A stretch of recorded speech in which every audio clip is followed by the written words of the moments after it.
कृष्ण वंदे जगद्गुरुम्। पहले अध्याय का 34वां, 35वां और 36वां श्लोक।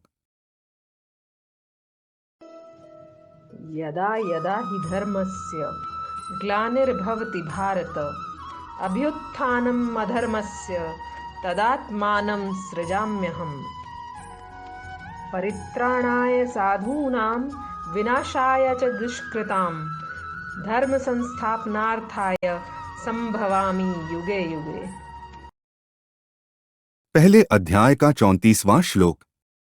आचार्याः पितरः पुत्रास्तथैव च पितामहाः मातुलाः चशुराः पौत्राः श्यालाः संबंधिनस्तथा।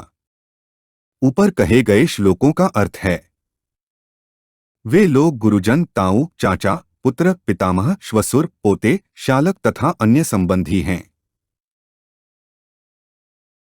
आचार्याः का अर्थ है, इन कुटुंबियों में जिन द्रोणाचार्य आदि से हमारा विद्या का, हित का संबंध है, ऐसे पूज्य आचार्यों की मेरे को सेवा करनी चाहिए कि उनके साथ लड़ाई करनी चाहिए। आचार्य के चरणों में तो अपने आप को, अपने प्राणों को भी समर्पित कर देना चाहिए। यही हमारे लिए उचित है।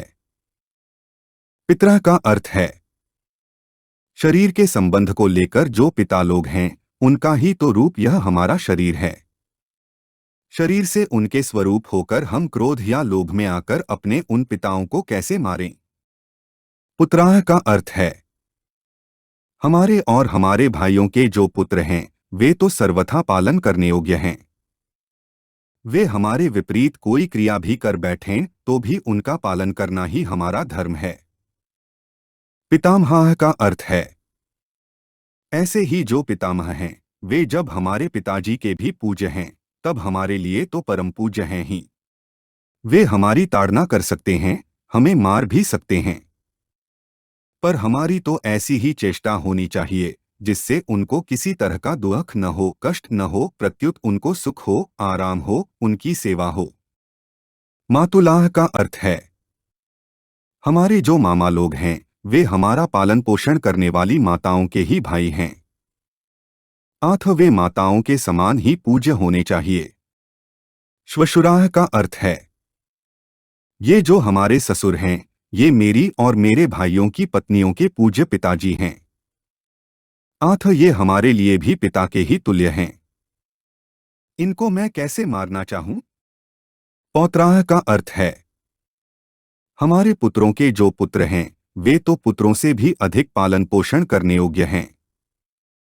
शालाः का अर्थ है, हमारे जो साले हैं, वे भी हम लोगों की पत्नियों के प्यारे भैया हैं। उनको भी कैसे मारा जाए। संबंधिनः का अर्थ है, ये जितने संबंधी दिख रहे हैं और इनके अतिरिक्त जितने भी संबंधी हैं, उनका पालन पोषण, सेवा करनी चाहिए कि उनको मारना चाहिए। इनको मारने से अगर हमें त्रिलोकी का राज्य भी मिल जाए तो भी क्या इनको मारना उचित है?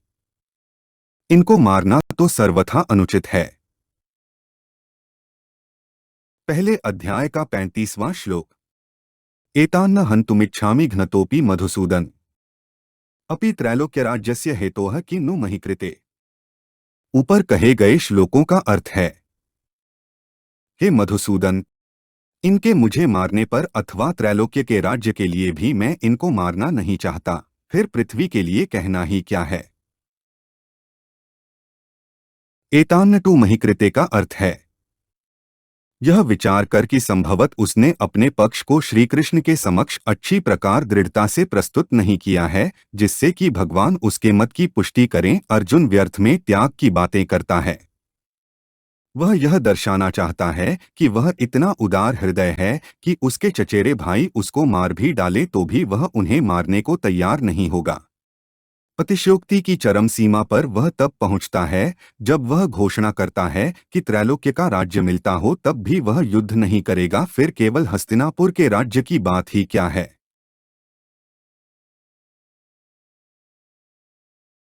पहले अध्याय का 36वां श्लोक। निहत्य धार्तराष्ट्रान्नः का प्रीतिः स्या जनार्दन पाप में वा श्रेयदस्मान हत्वैतानात्तायेन।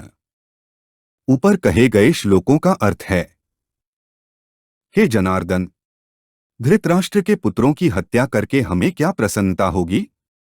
इन आत्ताइयों को मारकर तो हमें केवल पाप ही लगेगा। निहत्य धार्तराष्ट्रान्न हत्वैतानात्तायनः का अर्थ है धृतराष्ट्र के पुत्र और उनके सहयोगी दूसरे जितने भी सैनिक हैं, उनको मारकर विजय प्राप्त करने से हमें क्या प्रसन्नता होगी। अगर हम क्रोध अथवा लोभ के वेग में आकर इनको मार भी दें, तो उनका वेग शांत होने पर हमें रोना ही पड़ेगा, अर्थात क्रोध और लोभ में आकर हम क्या अनर्थ कर बैठे ऐसा पश्चाताप ही करना पड़ेगा। कुटुंबियों की याद आने पर उनका अभाव बार बार खटकेगा। चित्त में उनकी मृत्यु का शोक सताता रहेगा। ऐसी स्थिति में हमें कभी प्रसन्नता हो सकती है क्या? तात्पर्य है कि इनको मारने से हम इस लोक में जब तक जीते रहेंगे तब तक हमारे चित्त में कभी प्रसन्नता नहीं होगी, और इनको मारने से हमें जो पाप लगेगा वह परलोक में हमें भयंकर दुख देने वाला होगा। हमारे चैनल को सब्सक्राइब करें। अगर यह जानकारी आपको अच्छी लगी तो वीडियो को लाइक करें, वीडियो को अपने दोस्तों के साथ शेयर करें, अपने सुझाव हमें कमेंट करके बताएं। जय श्री कृष्णा।